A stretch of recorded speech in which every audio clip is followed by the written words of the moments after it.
திருமறை நேரம் Bible Hour presented by the National Bible College.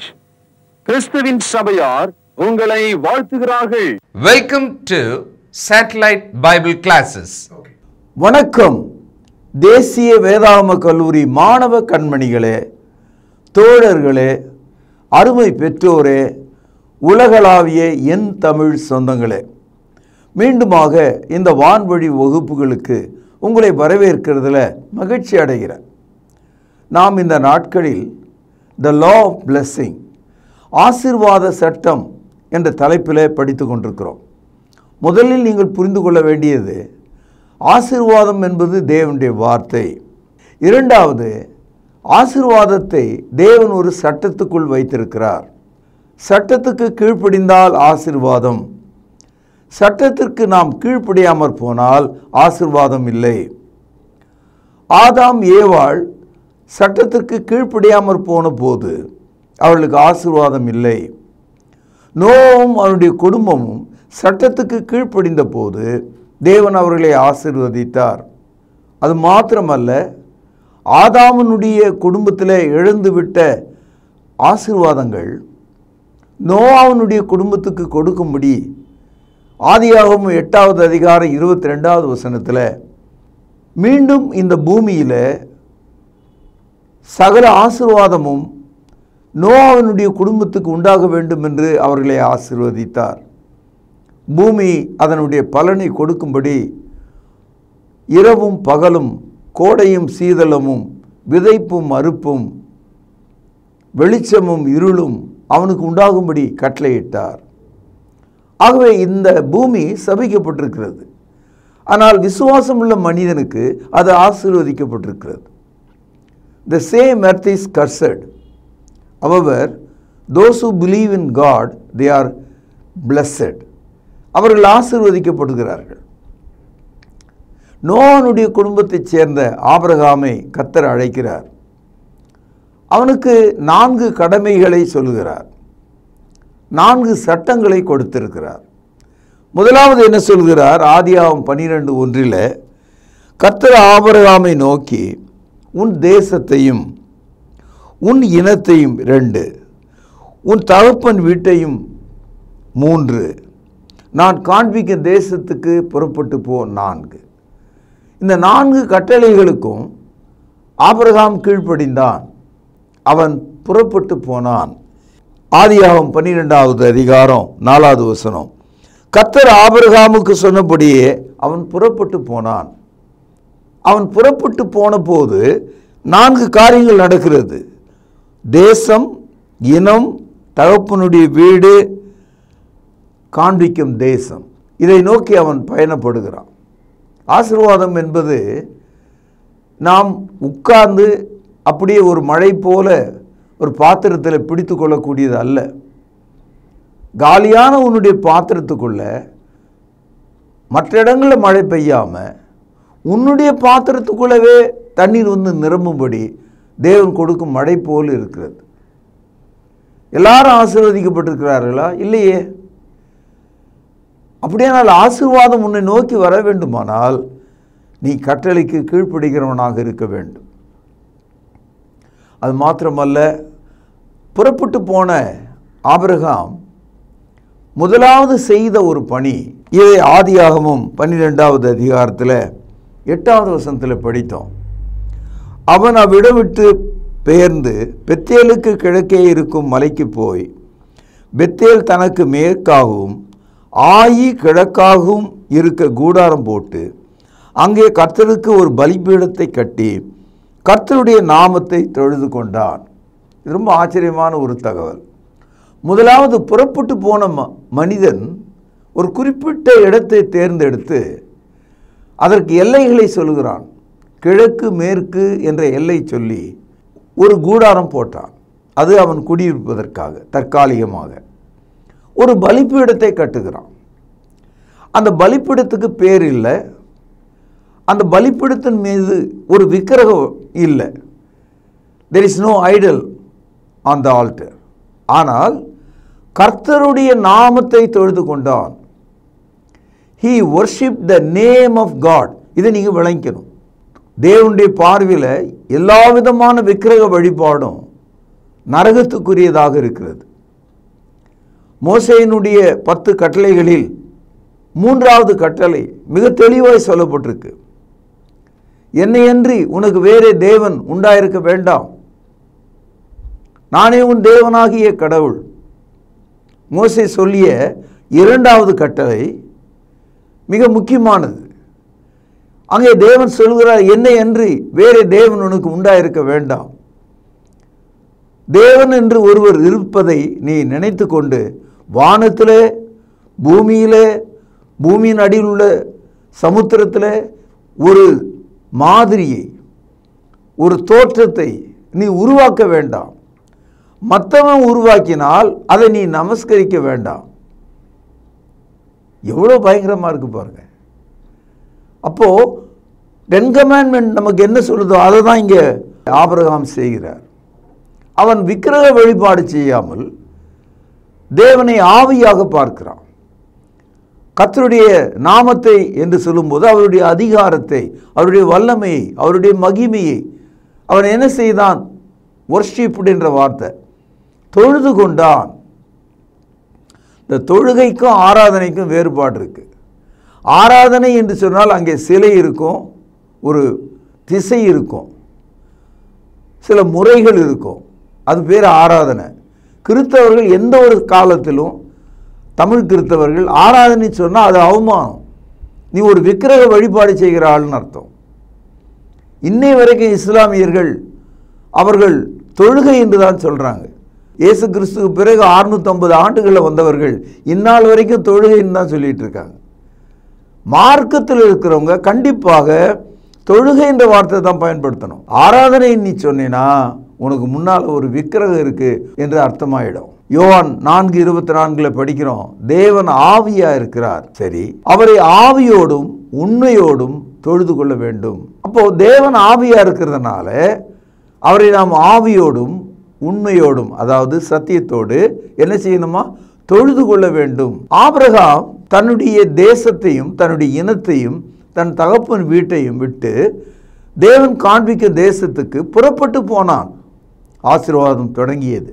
அவன் பலிபீடம் கட்டி தேவனுடைய நாமத்தை தொழுது கொண்டான். ஆசீர்வாதம் ஊற்ற ஆரம்பித்தது. சகோதரர்களே, இதே ஆபிரகாம் வெறுங்கையோடு புறப்பட்டு போனவன் அவனுடைய வீட்டிலே எத்தனை மக்கள் இருக்கிறார்கள் என்று நீங்கள் பாருங்கள். உங்கள் கையில் உள்ள வேத புத்தகத்தில் 14வது அதிகாரம் 14வது வசனம். தன் சகோதரன் சிறையாக கொண்டு போகப்பட்டதை ஆபிரகாம் கேள்விப்பட்ட போது அவன் தன் வீட்டிலே பிறந்த கைப்படிந்தவர்களாகிய 318 ஆட்களுக்கு ஆயுதம் தரிப்பித்து தான் என்னும் ஊர் மட்டும் அவர்களை தொடர்ந்து. இந்த இடத்துல ஒரு குறிப்பை நீங்கள் கவனிக்கணும். ஆபிரகாமுடைய வீட்டில் வேலை செய்கிற வேலைக்காரர்கள் எவ்வளவு பேர்? 318 பேர். ஆபிரகாம் புறப்பட்டு போன போது அவன் வெறுங்கையோடு போனார். வீட்டில் வேலைக்காரங்களே 318 பேர் இருக்கான்னு சொன்னால் அவன் எவ்வளோ பெரிய பணக்காரனாக மாறியிருப்பான். அந்த காலத்தில், குறைவான மக்கள் தொகை கொண்ட அந்த காலத்தில் 318 பேர் தன்னுடைய வீட்டில் இருந்திருக்கான். இந்த அதிகாரத்தை நீங்கள் படித்தீங்கன்னா 14வது அதிகாரத்தில் ஏறக்குறைய ஆபிரகாம் ஒரு அரசனை போல, ஒரு இராணுவத்தை போல அவனுக்கு தீங்கு இழைத்தவர்களை அவன் துரத்தி கொண்டு போய் அவர்களை ஜெயித்து திரும்புகிறவனாக இருக்கிறான். இதே 14ஆம் அதிகாரத்தில் தான் ஆபிரகாமுக்கு தேவன் எதிர்கொண்டு தமது தூதனை அனுப்புகிறார். 14:16 சகல பொருட்களையும் திருப்பி கொண்டு வந்தான். தன் சகோதரனாகிய லோத்தையும் அவனுடைய பொருட்களையும் ஸ்திரீகளையும் ஜனங்களையும் திருப்பி கொண்டு வந்தான். 18ஆம் வசனம் பாருங்கள். அன்றியும் உன்னதமான தேவனுடைய ஆசாரியனாய் இருந்த சாலோமின் ராஜாவாகிய மெல்கிசேதேக்கு அப்பமும் திராட்சரசமும் கொண்டு வந்து, கவனியுங்கள் 19ஆம் வசனம், அவனை ஆசீர்வதித்து வானத்தையும் பூமியும் உடையவராகிய உன்னதமான தேவனுடைய ஆசீர்வாதம் ஆபிரகாமுக்கு உண்டாவதாக. இந்த இடத்துல சாலோமின் ராஜா, உன்னதமானவருடைய ஆசாரியன் மெல்கிசேதேக்கு, இது ஒரு ஆச்சரியமான ஒரு தகவல். அவர் யார்? சாலோம் என்பது ஒரு இடம், அந்த ஊரில் உள்ள ஒரு ராஜா அப்படியும் எடுத்துக்கொள்ளலாம். அல்லது தேவ தூதன் அங்கே வந்ததாக நாம் எடுத்துக்கொள்ளலாம். வந்தவர் கையில் என்ன வந்தது? என்ன கொண்டு வந்தார்? அப்பமும் திராட்சை ரசமும். இப்பொழுது உங்களுக்கு நினைவில் வரும், புதிய ஏற்பாட்டுக்குள்ளே வரும்போது இயேசு கிறிஸ்து தான் அந்த மெய்யான சாலேமின் ராஜாவாக இருக்கிறார். அவர் தமது தசையை, உடலை நமக்கு அப்பமாகவும் அவருடைய குருதியாகிய இரத்தத்தை திராட்சை ரசமாகவும் ஒவ்வொரு கிறிஸ்தவனுக்கும் தருகிறார். Each one of the Christian participate in the blood of Christ, in the body of Christ. அப்பமும் திராட்சை ரசமும் கொண்டு வந்தான். கொண்டு வந்தவன் அதை கொடுத்து விட்டு போகுவதோடு நிறுத்தி கொள்ளாமல் அவனை ஆசீர்வதிக்கிறான். அந்த ஆசீர்வாதம் எங்கே இருந்து வருகிறது என்று சொல்கிறான். பாருங்கள், வானத்தையும் பூமியையும் உடையவராகிய உன்னதமான தேவனுடைய ஆசீர்வாதம் உனக்கு உண்டாவதாக. இந்த இடத்துல ஆதியாகமம் 12வது அதிகாரம் 2-3 வசனங்களில் பேசப்பட்ட அந்த ஆசீர்வாத சட்டம் ஆபிரகாமுக்கு மெல்கிசேதேக்கு மூலமாக நினைவு கூறப்படுகிறது. இரண்டாவது, இந்த தேவன் இந்த பிரபஞ்சம் அனைத்தையும் உண்டாக்கினவர். அவர் குன்றின் மேலே குடியிருக்கிறவர் அல்ல, காடுகளில் இருக்கிறவர் அல்ல, சமுத்திரத்திலே மிதக்கிறவர் அல்ல, கைகளில் பிடிக்கப்பட்ட களிமண் அல்ல, மரத்திலே செய்யப்பட்டவர் அல்ல, தூக்கி சுமந்து கழுவி குளிப்பாட்டி உடை உடுத்திக் கொள்கிறவர் அல்ல, மனிதர்கள் கொடுக்கும் உணவினாலே வெள்ளிக்கிழமை தோறும் உணவு உண்கிறவர் அல்ல. இந்த தேவன் எவ்வளவு பிரம்மாண்டமானவர் என்று பாருங்கள். God is greater than the earth where you are dwelling. நீ குடியிருக்கும் இந்த பூமியை விட அவர் மிகவும் பெரியவர். வானத்தையும் பூமியும் எல்லாவற்றையும் உண்டாக்கினவர். அவருடைய ஆசீர்வாதம் உனக்கு உண்டு என்று சொன்னான். ரெண்டாவது, அந்த ஆசீர்வாதத்தில் ஒரு வெற்றியை சொல்கிறான். நீ போகிற இடம்லாம் நீ ஜெயிக்கிற ஆளா இருப்ப. பாருங்கள், 14ஆம் அதிகாரம் 20வது வசனம். உன் சத்துருக்களை உன் கையிலே ஒப்பு கொடுத்து உன்னதமான தேவனுக்கு ஸ்தோத்திரம் என்று சொன்னான். சகோதரர்களே, ஆசீர்வாத சட்டம் எப்படி செயல்படுதுன்றதுக்கு இது ஒரு உதாரணமாக இருக்குது. அதாவது ஆபிரகாம் தோல்வி அல்ல, வெற்றியை உடையவனாக இருக்கிறான். யாரிடத்தில் வெற்றி பெற்றான்? சபிக்கப்பட்டவர்களுடைய கரத்திலே அவன் வெற்றி பெற்றான். இங்கே சத்துருக்கள், எனிமீஸ் என்ற அந்த வார்த்தை யாரை குறிக்கிறது? ஆசீர்வாதம் இல்லாத மனிதர்கள். உன்னுடைய சத்துருக்களை தேவன் உன் கையில் ஒப்பு கொடுத்தார் என்று சொல்கிறான்.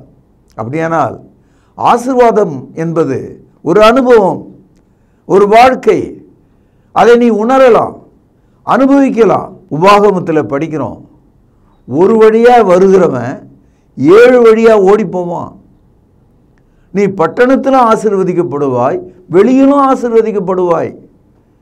சங்கீதக்காரர் சொல்கிறான், நீ செய்வதெல்லாம் வாய்க்கும். உன் சத்துருக்களை உன் கையில் அவர் ஒப்பு கொடுப்பார். சகோதரர்களே, மனிதர்கள் மட்டும் நமக்கு சத்துருக்கள் கிடையாது, மிருகங்கள் நமக்கு சத்துருக்கள். இந்த பூமி நமக்கு சத்துருவாக இருக்கிறது. மனிதர்கள் குடும்பத்தில் நாம் வாழும்போது நம்முடைய உறவுகள் நமக்கு சத்துருக்களாக இருக்காங்க. எல்லார் கையிலும் நம்மை விடுவிப்பது ஆசீர்வாத சட்டம். ஆசீர்வாதம் என்பது 1000 பொற்காசுகள் நிறைந்த ஒரு பை அல்ல, அல்லது ஒரு அரச பதவி அல்ல, 1000 ஏக்கர் நிலம் அல்ல. அதற்கு மேலாக உன் வாழ்வை மாற்றும் சட்டம். சகோதரர்களே, ஆபிரகாமை தேவன் ஆசீர்வதித்த போது அவனுடைய சத்துருக்களை அவன் ஜெயிக்கும் அதிகாரத்தை தந்தார். தேவன் அவனை ஆசீர்வதித்த போது அவனுடைய வீட்டில் வேலை செய்வதற்கு 318 பேர் வேலைக்காரர்கள் இருந்தார்கள் என்ற இந்த தகவல் உங்களை எந்த உச்சத்துக்கு கொண்டு போகும்னு நீங்கள் நினச்சி பாருங்கள். படுக்க பாய் இல்லை, சாப்பிட தட்டு இல்லை, தலைக்கு எண்ணெய் இல்லை, ருசியாக சாப்பிட ஒன்றும் இல்லை, மகிழ்ச்சியாக இருக்க ஏதும் இல்லை அப்படி சொல்கிறது ஒரு பரிசுத்தவனுடைய வாழ்க்கை அல்ல. தேவன் உன்னை ஆசீர்வதித்திருக்கிறார். ஆசீர்வாத சட்டத்தை உனக்கு தேவன் தந்திருக்கிறார். ஊரில் சொல்லுவாங்க, கண்ணில் விளக்கெண்ணெய் ஊற்றி கொண்டு பாரு அப்படின்னு சொல்லுவாங்க. கண்ணு தெரியாத ஆளை அப்படி சொல்லுவாங்க. கண்ணில் விளக்கெண்ணெய்னா என்ன அர்த்தம்? இப்போ கண்ணாடின்னு ஒன்று போடுறோம் இல்லையா, அந்த வேலையை கண்ணில் விலகணம் விட்டால் ஒரு இயற்கையாகவே ஒரு கண்ணாடி மாதிரி கண்ணுக்கு மேலே ஒரு லேயர் வந்துடும். பார்த்தோமானால் தெளிவாக தெரியும். அது எவ்வளோ உண்மை எனக்கு தெரியாது, ஆனால் ஒரு பழமொழியாக நம்ம ஊரில் உண்டு. இந்த வசனத்தை பாருங்க. கர்த்தர் ஆபிரகாமை எவ்விதமாக ஆசீர்வதிப்பதாக சொல்லுகிறார். 2வது வசனம் 12ஆம் அதிகாரம் ஆதியாகமம். நான் உன்னை பெரிய ஜாதியாக்கி உன்னை ஆசீர்வதித்து உன் பேரை பெருமைப்படுத்துவேன், நீ ஆசீர்வாதமாய் இருப்பாய். இந்த 2வது வசனத்தில் 2 சொற்களை நீங்கள் கவனிக்கணும். ஒன்று ஆசீர்வதித்து, ஆங்கிலத்தில் blessed. அடுத்த வார்த்தை பாருங்க, ஆசீர்வாதமாய் இருப்பாய், you shell B a blessing. 2 வார்த்தை. இது நல்ல கூர்மையாக நீங்கள் புரிஞ்சுக்கணும். ஆசீர்வாதம் என்பது ஒன்று, ஆசீர்வாதமாய் இருப்பாய் என்பது இன்னொன்று. ஆசீர்வாதமாய் இருப்பாய் என்று சொல்லும்போது அது அனுபவம். ஆசீர்வாதம் என்பது அது ஒரு உரிமை, நமக்கு கொடுக்கப்பட்ட ஒரு ஆற்றல். ஒரு ஆள் பயங்கர கடங்காரன், காலையில் கடன் கொடுத்தவெல்லாம் வீட்டு வாசலில் உட்காந்துக்கிட்டு என்னைக்கு கொடுப்ப, இந்த வீட்டை எழுதி கொடு, அல்ல உன் மகளை என்கிட்ட கொடு. நம்ம திரைப்படங்களை அப்படி தானே பார்க்குறோம். பயங்கர கடன், தூக்கிட்டு சாவலாமான்னு நினைக்கிற ஒரு மனிதனாக இருந்தான் அவன். நல்ல வேளை யாரோ அவனுக்கு கடன் எல்லாம் அடைக்கிறதுக்கு ஒரு செக்கை அனுப்பி வச்சாங்க. செக்குன்னு அவங்களுக்கு வழங்குதில்லை, பணம் மாற்றுவதற்கான காசோலை. இந்த கடங்காரங்கிட்டலாம் இந்த மாதிரி அவங்க மிரட்டப்படும் போது வெளியே போய், இந்த பார்த்தீங்களா, நாளைக்கு உங்கள் காசை உங்கள் முகத்தில் விட்டு எறிகிறேன், எல்லாத்தையும் கொடுத்துறையா, எல்லாம் செட்டில் பண்ணிடுறேன், இதை பற்றியா செக்கு, இதை பற்றியா நான் வாங்கின கடனோட அதிகமான ஒரு பெரிய செக்கு என் கையில் இருக்குது பாரு இதை அப்படின்னு காட்ட ஆரம்பித்தான். இப்போ இதை கேட்டுக்கொண்டிருக்கிற நேயர்கள் உங்கள் வாழ்க்கையில் கூட ஒரு செக்கை கையில் வச்சுக்கிட்டு இதை மாற்றணும், இதை மாற்றினா கடனெல்லாம் அடிச்சிடலாம், தேவைகள்லாம் சந்திக்கலாம், இந்த செக்கில் பணத்தை எடுத்து வீட்டை கட்டலாம், அப்படியெல்லாம் யோசிக்கலாம். செக் என்பது ஒரு அதிகார பத்திரம், ஒரு பேப்பர் அது. ஆனால் அந்த செக்கை மாற்றணும் இல்லையா, அது பேங்க் போய் மாற்றினா தான் அது பணமாக மாறும். ஆசீர்வாதம் என்பது எழுதப்பட்ட ஒரு செக்குன்னு ஞாபகம் வச்சுங்க. அது உங்கள் பேரில் தான் இருக்குது, அது உங்களுடையது. ஆனால் நீங்கள் அந்த செக்கை பேங்க்கில் கொண்டு போய் மாற்றும் போது அவனும் பணமாக மாறிவிடும். அதை நீங்கள் எடுத்துகிட்டு வரலாம், அதை நீங்கள் கடன் கட்டலாம், அதை வச்சு வீடு கட்டலாம், அதை வச்சு பொண்ணுக்கு திருமணம் செய்யலாம், அதை வச்சு வீட்டு தேவைகளெல்லாம் சந்திக்கலாம், புதிய வாகனங்களை வாங்கலாம், எல்லா காரியங்களுக்கும் பணம் உதவும். கேள்வி, நம்ம கையில் வெறும் செக்கு 100 ஆண்டுகள் வைத்திருந்தாலும் அது பணம் இல்லை. சில பேர் செக்கை வாங்கி 10 நாள் வீட்டில் வச்சு வச்சுருப்பார், கேட்டால் பூஜை போட்டு வச்சுருக்கேன். அப்படி அல்ல, உடனே அதை மாற்றணும். பொழுது விடிந்து வங்கி எப்போ திறக்கும்னு பார்த்து முதல் ஆளாக நின்று அதை மாற்றிட்டு வந்தால் தான் நம்ம மனுஷராக இருக்க முடியும். அதனால தான் சொல்கிறேன்,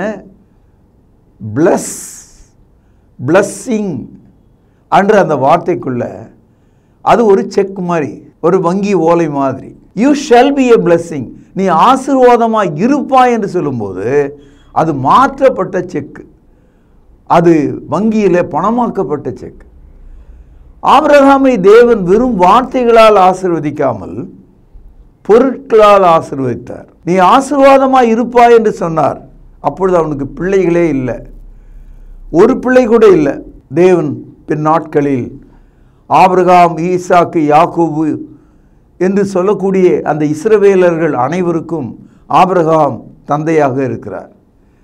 உன்னுடைய குடும்பத்துக்குள்ள பூமியில் உள்ள எல்லா வம்சங்களும் ஆசீர்வதிக்கப்படும். பிள்ளை இல்லாத மனிதனை பார்த்து நீ ஆசீர்வாதமாய் இருப்பாய் என்று சொன்னார். அதான் அனுபவம். சகோதரர்களே, அவன் ஆசீர்வாதமாய் இருக்கிறான் என்பதற்கான தகவல் அவனுடைய வாழ்க்கையில் தேவனை தொழுது கொள்ளும் அனுபவம் இருந்தது. அவன் ஆசீர்வாதமாக இருக்கிறான் என்பதற்கான தகவல் அவனுடைய வீட்டில் 318 பேர் வேலைக்காரங்க இருந்தாங்க. வேலைக்காரனே 318னா அவன் வீட்டில் இருக்கிற பொருள் எவ்வளோ இருந்திருக்கும், அவனிடத்தில் வெள்ளியும் பொண்ணும் எவ்வளோ இருந்திருக்கும். அதே 14வது அதிகாரத்தில் அந்த உள்ளூர் ராஜா ஒருத்தன் ஆபிரகாம் கிட்ட சொல்கிறாரு, நீங்கள் இந்த பொருளெல்லாம் எடுத்துகிட்டு போங்க, நீங்களே ஜெயிச்சிங்க இல்லையா, யுத்தத்தில் ஜெயித்து வெற்றி பெற்றீங்க இல்லையா, இதையெல்லாம் நீங்கள் எடுத்துகிட்டு போங்க அப்படின்னு சொல்லும்போது ஆபிரகாம் ஒரு கர்வம் உள்ள ஒரு பேச்சை பேசினது போல ஒரு வித்தியாசமான ஒரு லாங்குவேஜ் ஒன்று சொல்றார் பாருங்கள். இதை 14ஆம் அதிகாரம் 21, 22 வசனங்கள். சோதேமின் ராஜா அபிராமை நோக்கி, ஜனங்களை எனக்கு தாரும், பொருள்களை நீர் எடுத்துக்கொள்ளும் என்றான். அதற்கு அபிராம் சோதேமின் ராஜாவை பார்த்து, கவனியுங்கள், பேனால் அடிக்கோடிடுங்கள், ஆபிரகாமை ஐஸ்வர்யமாக்கினேன் என்று நீர் சொல்லாதபடிக்கு, கவனியுங்கள், நான் ஒரு சாட்டையாகிலும் பாதரட்சியின் வாரையாகிலும் உமக்கு உண்டானவைகள் யாதொன்றையாகிலும் எடுத்துக்கொள்ளேன். வானத்தையும் பூமியும் உடையவராகிய உன்னதமான தேவனாகிய கர்த்தருக்கு நேராக என் கையை உயர்த்துகிறேன். சோதேம் ராஜா சொல்லுகிறார், ஐயா இந்த பொருளெல்லாம் எடுத்துங்க ஐயா, எல்லாம் உங்களுடையது, நீங்கள் ஜெயித்து வந்தீங்க, பொன் வெள்ளி எல்லாம், ஆடு மாடு எல்லாம் உங்களுக்கு தான் அப்படின்னு சொல்லும்போது ஆபிரகாம் சொல்கிறாரு, கவனிக்கிறீங்க இல்லையா, நம்ம எந்த அதிகாரம் படிக்கிறோம், ஆதியாகமம் 14, நல்ல ஞாபகம் வச்சுங்க. அப்போ சோதேம் ராஜா கிட்ட இவர் சொல்கிறாரு, எனக்கு வேண்டாம். ஆச்சரியமாக இருக்குது. பேரரசன் அவனுக்கு கொடுக்குறான், இதெல்லாம் எடுத்துக்க அப்படின்னு. இவன் சொல்கிறான், ஒரு சாட்டை, சாட்டைன்னா என்ன, ஆடு மாடுகளை அடிப்பதற்கான ஒரு கயிறு அல்லது தோலால் அது உருவாக்கி இருக்கலாம். சாட்டைன்னா அடிக்கிற ஒரு கயிறு, அவ்வளோதான். ரெண்டாவது, செருப்பில் பார்த்தீங்கன்னா காலோடு அது இணைக்கப்படுவதற்கு ஒரு வாறு அங்கே வச்சுருப்பாங்க. அதுக்குள்ளே தான் நம்ம காலை பதிச்சு நம்ம செருப்பு நடக்கிறோம். ரொம்ப கேவலமாக இருக்குது அந்த வார்த்தையை பார்த்தா. அவர் என்னன்றது, ஒரு சாட்டையாகிலும் பாதரட்சையினுடைய ஒரு வாரையாகிலும் நான் எடுத்துக்க மாட்டேன். ரொம்ப கேவலமாக போச்சு அவன் சொன்ன வார்த்தை. நான் எடுத்துக்க மாட்டேன்ற. அப்போ இதெல்லாம் நான் எடுக்க மாட்டேன்னு சொன்னால் அவன் எவ்வளோ பெரிய பணக்காரனாக இருந்திருக்கணும். சொல்கிறாரு, என்கிட்ட இருக்கிற ஐஸ்வர்யம் எல்லாம் உன்னதமான தேவன், வானத்தையும் பூமியை உண்டாக்கினவர் எனக்கு தந்திருக்கிறார். என் கைகளை நேராக அவருக்கு ஏறெடுக்கிறேன். சங்கீதக்காரன் அதுதான் சொல்கிறான். வானத்தையும் பூமியும் உண்டாக்கின கர்த்தரிடத்திலிருந்து எனக்கு ஒத்தாசை வரும், எனக்கு ஒத்தாசை வரும் பர்வதங்களுக்கு நேராக என் கைகளை ஏறெடுக்கிறேன் என்று சொல்கிறார்.